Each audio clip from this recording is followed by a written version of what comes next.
Pidcock, they're not just riding tempo, they're attacking, they are racing this climb at the top on the hardest section now. Froome now, he goes on the offensive, he goes on the attack over the top of this final climb, and nobody at the moment can go with him. 4 times a winner of the Tour de France, winner of the Vuelta. Is he heading here to Giro d'Italia victory?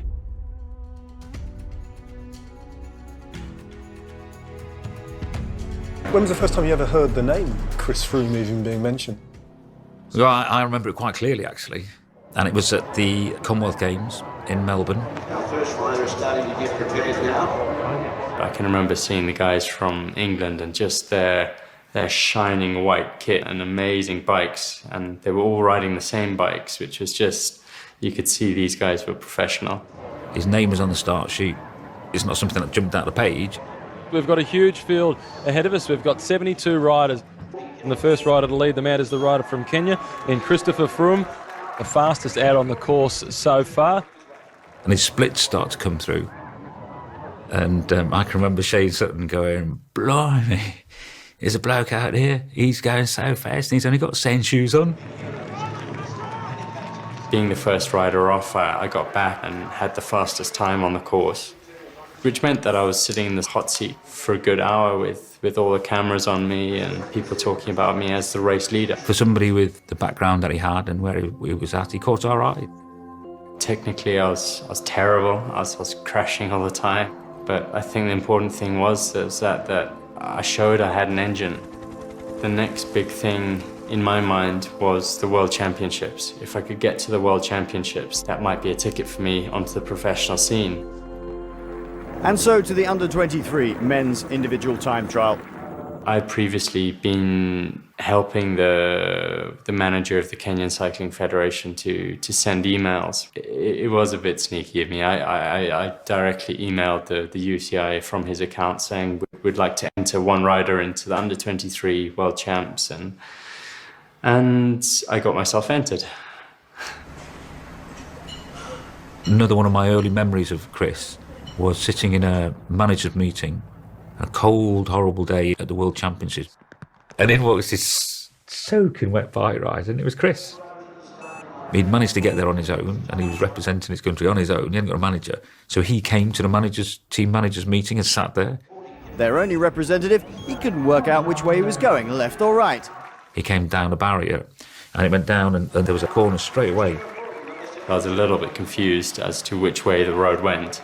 And when you can't work that out, this is exactly what happens. Just bang straight into him, and he was holding a big pile of papers which just went straight up in the air. And this guy's throwing his paper. It's like, Chris is, it was chaos, really. Just a little too much enthusiasm, a little too much adrenaline for Kenya's Chris Froome. Very quickly I earned the nickname Crash Froome. Having grown up in Africa, it just seemed so difficult, and I thought this was one legitimate way that I could get myself onto the European scene. It really was a massive step for me signing that contract with Barloworld. Definitely didn't mean that I'd made it by any means. Now it just meant that the hard work began. It was in the spring of 2008 that my mother started to fall ill, and she'd been diagnosed with cancer. It was later on into April, May that it started to get a lot more serious. But at that point, the doctors were optimistic, but things took a turn for the worse. It was a week-long stage race in Spain. I got a call from Jeremy saying that she'd had a heart attack and passed away that morning.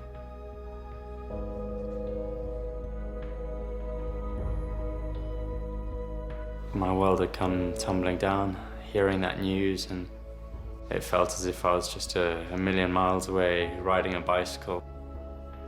And I hadn't even been home for over a year. I hadn't been back to see her, and I felt terrible. She was definitely my biggest supporter. I'd like to dedicate this win to my late mother. It's a great shame she never got to come see the tour, but I'm sure she'd be extremely proud if she was here tonight.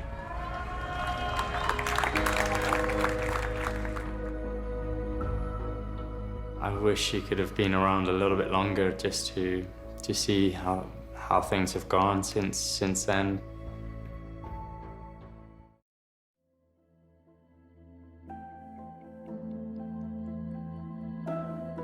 I got a call from Robbie Nilsson saying, "Hey Chris, great to hear the news and good luck to you." And I just turned around to him and said, "What do you mean?" He said, "No, you're doing the tour."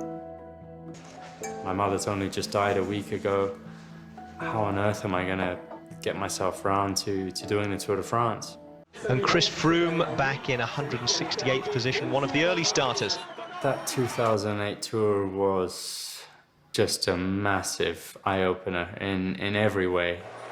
The racing just felt as if it was 10 kilometers an hour faster than any other race I did. How was it like there today, Chris? Hard. My biggest goal was finishing that tour. I wanted to get to Paris, no matter what happened in between. And we're just police all over our hotel. Moses was being frog-marched out of the hotel in handcuffs. It was always, oh, it's those guys over there, must be the bad guys. But for it to happen to my own teammate, it just felt scary that it was happening so close to home. And I can just remember the circus outside of the bus, that next stage, just the mobs of journalists and media out there. Chris, just talk us through this morning's events from your perspective. It's a huge shock to me. I mean, you always hear of doping scandals, but you never think it's going to happen in your team. So it's obviously a disappointment, and I hope it's a mistake. As the tour went on, we started losing one teammate after another. Who's gone down there? There's a rider from Barlow World has gone down there. Maurizio Soler was the first guy to go home. He was our leader. He was who we were riding for in the mountains. This is John Lee Augustin, I think, who's gone off the edge of the road, straight over the top of the climb. John Lee also had quite a big scare.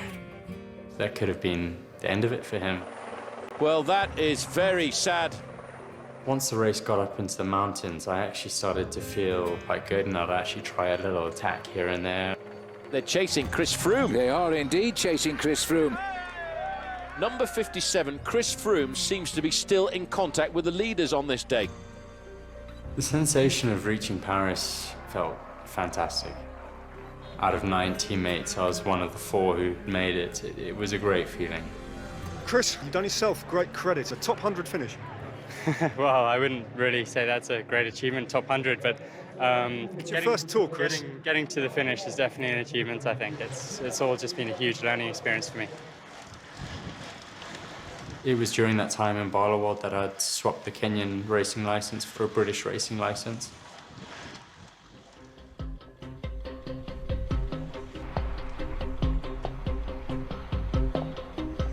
As we started to pull a British team together, it was obvious to us then that Chris would be one of the names that we'd try and attract to the team. At all times, please do keep a good level of communication with us. They gave me a bit of a hard time at first. They asked me if I knew what a Yorkshire pudding was and all that kind of rubbish, you know. There was definitely a lot of work to do with me, but I think that they could recognise that I had the talent. The pressure's on, but at the same time we're in the right kind of environment to be able to handle it. 2010 was a difficult year for me. Good form, and then getting sick. By the end of 2010, I thought, hold on, something's not quite right here. The bilharzia parasite feeds on red blood cells. So you can imagine for a cyclist and any endurance athlete who needs red blood cells to recover, to transport oxygen, it was a nightmare, absolute nightmare. Sky isn't interested in nurturing people forever. The guy was virtually on his way out of the team in 2011 before the Vuelta. This is Christopher Froome now from Team Sky. The 2011 Vuelta was a huge turning point in my career. A day I'll never forget. I think it was on stage 10. He's found his legs this season. He struggled a little last year and the year before that. I got to finish and I felt like, okay, this has been a good time here. Froome putting in a brilliant performance. But I'd never expected to be in front of Brad. Wiggins with the grimace on his face, the Union Jack, the British national champion. I remember feeling, I'm going to be in trouble here. It could be Froome into the red jersey. I'm supposed to be supporting Brad, and now I've gone and passed him in the time trial. That's not meant to happen. He looks a little shell-shocked to be in the red jersey. He didn't expect it. I'm not sure too many others did either. Brad didn't say a lot, so it was still a bit like walking on eggshells around him. I'd never won a race in my life. To now leading a Grand Tour, it was massive. What do you expect for now to the end of the Vuelta? I haven't even had the chance to think about it, to be honest. I was just told 10 minutes ago that I'm in red, so for now, that's enough. Chris, it suits you. Let's see how long you can hold on to it for. Wiggins in second position. We were still riding for Brad even after I was in the leader's jersey. It did look strange, the leader of a Grand Tour working for the guy who was second. Froome sacrificing himself as Wiggins now takes control. It was a plan that's worked out perfectly. He was pulling for his teammate when he was a legitimate contender himself. Bradley Wiggins is the new race leader. Británico, nacido en Kenia. Kobo was in the leader's jersey of the Vuelta. Here is Wiggins, who's under pressure. He's showing the signs of fatigue. This was one of the last opportunities for me to try and take that red jersey. Kobo knows the climb better than anybody else. It was a bit of a lull, and that's when I thought, right, this is where I'm going to go for it now. It's a head-to-head battle between first and second in the general classification. Christopher Froome is on the charge. Qué duro, qué duro. This might be the winning move for the Volta a España. Bueno, peligro que puede haber cambio de líder. I was hoping that because I dropped him, it would mentally just crack Kobo and maybe it'd switch off, but he came back. Kobo has got the support as Christopher Froome is starting to fade. As he went past me, he picked up the pace even more. I couldn't believe it. I was just so disappointed. I thought I'd won it. Literally on the last left-hand bend up to the finish, he left a little gap on the left. As soon as I saw that open, I just thought I have to get through there to the line first at least. This is an extraordinary day of racing. Christopher Froome wins the stage. That was one of the hardest days on the bicycle of my life. There was so much to take in and to be a part of that moment. It was years and years of dreaming about trying to win a stage like that in the mountains of a Grand Tour. Christopher Froome.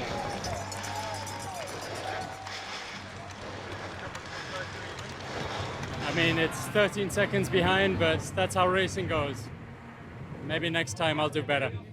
He's now delivered on that potential that he's shown for quite a long time. How can one race have changed my life that much that all of a sudden people are wanting to sign me for 10 times what I was on before? 10 times? 10 times, yeah. Attention, le Britannique est au départ. I went in there with the understanding that I was going in as a backup GC rider. Bradley Wiggins, who wears green today, has been the best tour rider so far this season. It wasn't happening the way I'd imagined it would happen. Chris Froome has dropped back. He knows that every second counts. Given that the bunch was so big that we could have afforded to have a few more guys with me to try and limit that time if I realistically was going to be a backup GC guy there. Look at the speed here. These guys are going absolutely ballistic right now. When he punctured and lost time, obviously it created a clear hierarchy. Brad managed to stay in the front. It was a big hit to take on stage one of a Grand Tour. Chris Froome thinks that it's wrong that I've lost this, because if I had been a protected rider like I should have been, it wouldn't have happened. It was then a collision waiting to happen. The first mountaintop finish of the 2012 Tour was La Planche de Belfi. It kicks up violently towards a finish. Look at Chris Froome. Chris Froome is riding away for Sky. This has to be seen as a huge surprise. I looked around at the other guys and no one seemed to really have anything, so It was a perfect moment for me just to get a few meters on them and hold that gap to the finish. Froome crosses the line, a tremendous show of strength. It's quite a double act, isn't it, Froome-Wiggins? We saw it on the Vuelta. You've taken it up a notch.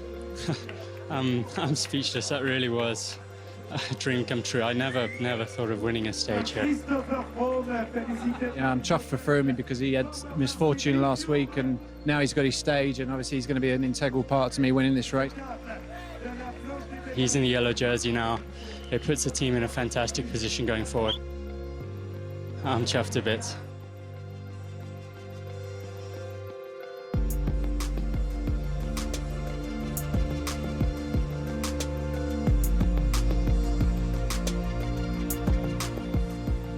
This is absolutely perfect. Brad's been sheltered on the wheel pretty much all the way up this climb. A sterling job of work being done by Chris Froome. I'm going to push on here and see if I can at least try and get back some of that time that I'd lost. When I'd said to him, stay on the wheels, he hadn't said anything back to me, so I assumed it was okay. And look at Froome now, who's really hammering it. He's attacking him. He's attacking him. So you attacked? So I attacked. Does Froome know what he's doing with that acceleration? Bradley Wiggins has been left behind. He's just got the word from the team management. You put your own team leader into a spot of bother here, young man. Just sit up and wait for him. I heard, Froome, I hope you got permission from Brad to do that. Brad on the radio also going, no, no, no, no.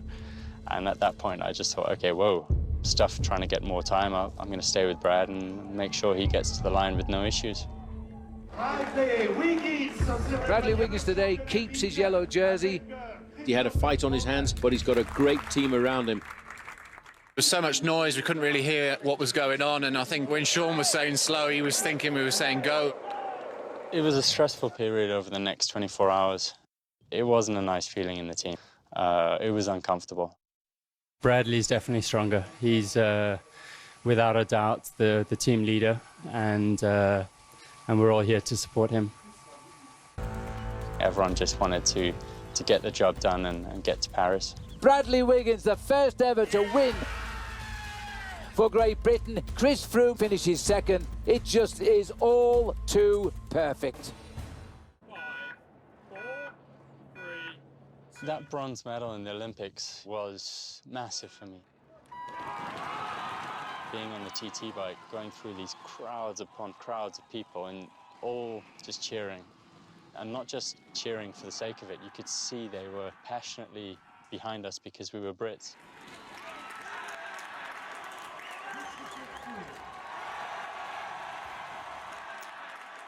Such an amazing feeling.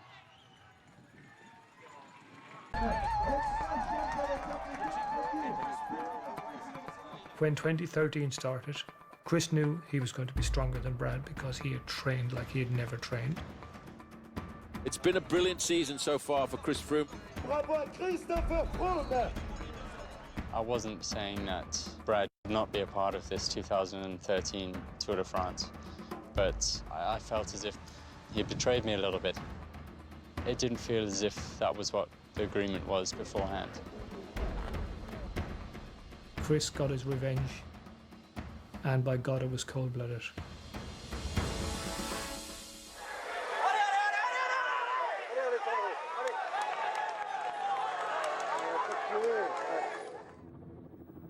The first mountaintop finish of 2013 was Aix-Trois-Domaines. Port is dragging Froome away from Alberto Contador. For me to have been able to take a minute and a half on some of my rivals in that first mountaintop finish, that was a big blow to a lot of them. Just look at the face on Chris Froome. That explains to you what kind of agony he's going through this afternoon. If he's going to win the stage and take the yellow jersey on stage number 8 of the Tour de France. I never really imagined what it would feel like putting the yellow jersey on and then think, okay, I'm leading the Tour de France, the biggest race in the world. This is the first big race post-Armstrong's admission and life ban. For me, going into that yellow jersey, especially in such a convincing way, did raise a lot of questions. I know what I'm doing, and it's got absolutely nothing to do with doping. It was so vitriolic, and that hostility was there all the time. Where did it come from? In part Armstrong. No questions in English, please. Given cycling's history, this is just what we're going to have to keep answering, and my answers aren't going to change. Yeah. I know how I've got ready for this Tour de France. I've worked bloody hard for this. He didn't lose his temper. He stayed very, very calm under a fierce barrage of criticism and abuse. Yeah, it was a tough time, that, actually. If anybody thought Chris Froome had won the Tour de France yesterday, they can all think again. The second stage in the Pyrenees, to me, epitomised what it's all about. Froome has got to do everything himself and a long way to the finish. He was isolated, it was a difficult scenario to be in, and he never looked under pressure. Chris Froome safely home in his first day in yellow in the Tour de France, but at the end of it, he lost nothing. I hope he's not superstitious. Stage 13 of the Tour de France. The peloton under pressure with the crosswind. A small group got away. Well, Chris Froome has been caught out there, and this is an amazing move by Alberto Contador. And that was a dangerous move. That was a really dangerous move. The guys were tired. We know we're going to take losses today. Let's just try and limit those losses the best we can to the finish. Yes, I'm sure you can breathe a sigh of relief, Mr. Froome, because that was a long, hard day. This climb is so historic. It means so much to this race. Froome has attacked and Contador's got to hold on. Look at the revving of Froome now. I'm amazed at this. Froome is free and away. He's now bringing himself right up alongside Quintana. Oh, and he's gone. He is seeing Quintana crack. Froome is taking yellow to the summit of Mont Ventoux. Bastille Day, finishing up on top of Mont Ventoux. It doesn't get much bigger than that in the Tour de France. Chris Froome building his lead over everyone. I really didn't see myself winning that stage today. I really can't believe it.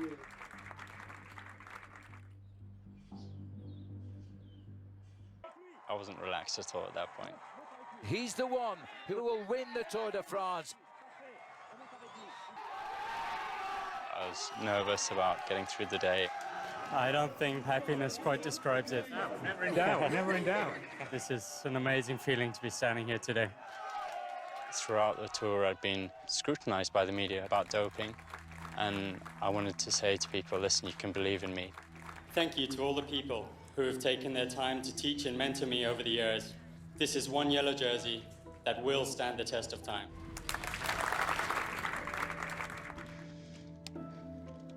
I wake up in the morning and I blink a few times and just think, hold on a sec, I managed to win the Tour de France. There's nothing to say I'll ever win a Tour de France again.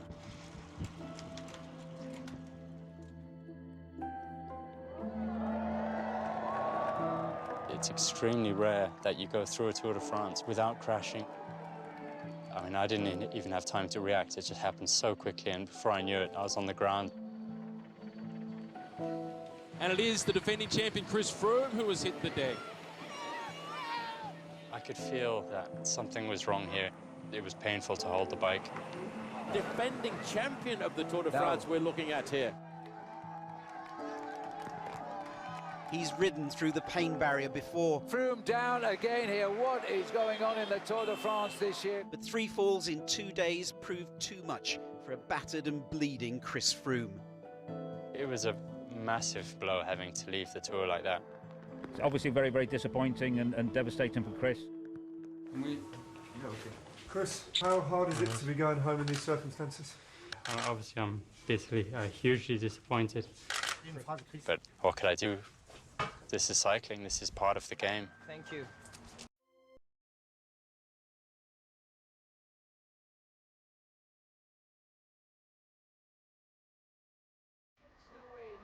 Froome gets second place and more bonus time.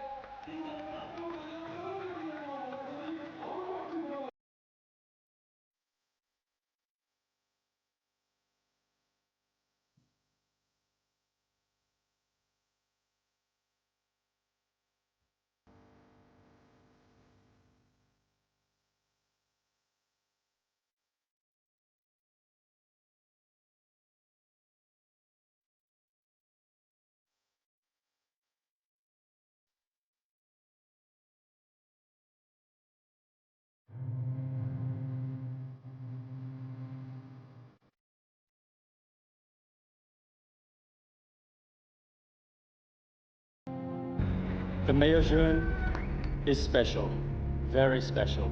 I understand its history, good and bad. I will always respect it, never dishonor it. And he's going to kick. Now, Chris Froome is going to go for the descent here.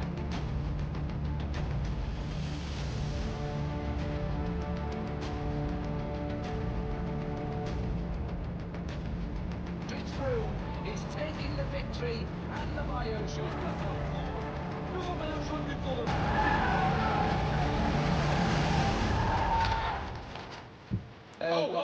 There's a problem here, Phil. What's happened?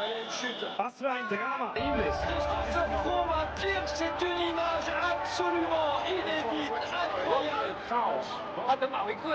They're pointing to his bike, he needs a bike. Poussé par son mécano, mais il va perdre beaucoup dans cette affaire.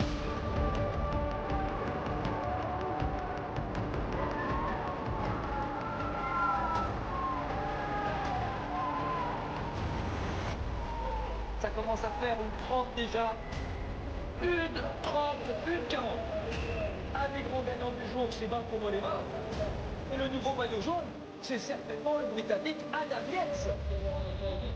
The decision has come through. Chris Froome still leads the race at 47 seconds ahead of Adam Yates.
There's a crash. We knew there could be crashes. Chris Froome is down.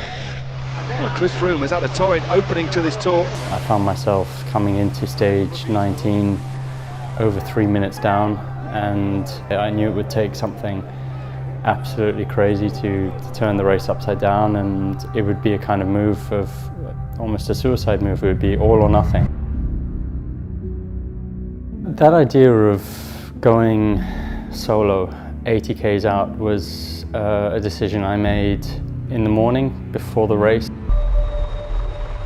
As things developed out on the road, Simon Yates had started dropping. He's right near the back, Yates, pink jersey. That's not good.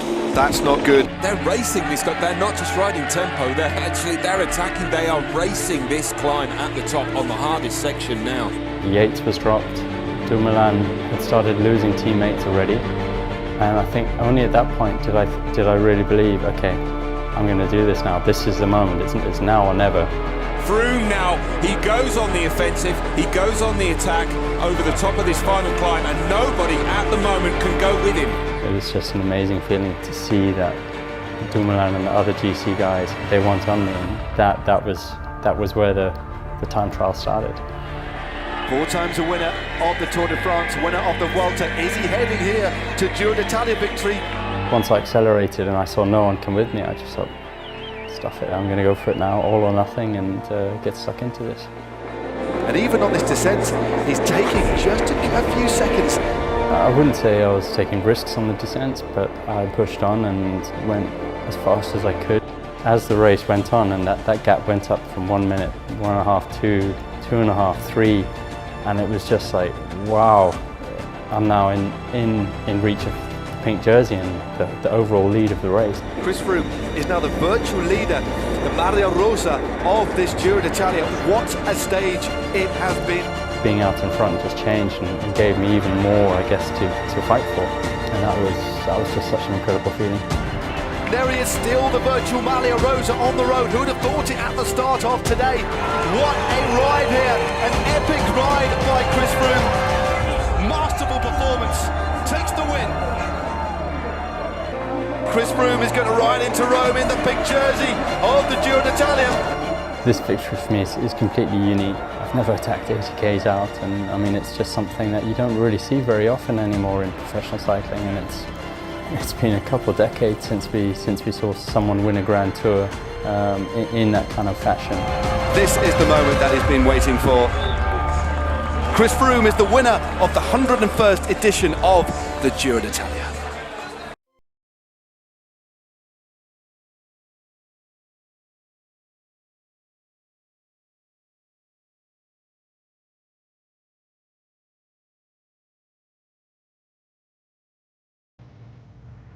Thank you very much, and vive le Tour.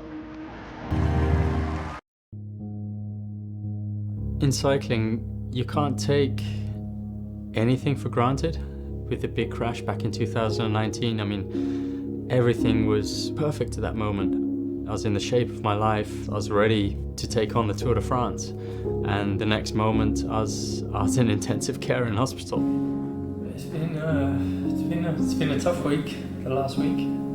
I think the first couple of days I didn't really know if I was coming or going. I was just so out of it all the time, I think, on all the medication. It sounds like what had happened was a gust of wind had taken my front wheel from a perfectly straight piece of road just straight into someone's driveway. And at first it was the disappointment of not being able to carry on and do the race. Then it actually dawned on me that actually this isn't about bike riding anymore. This is about surviving.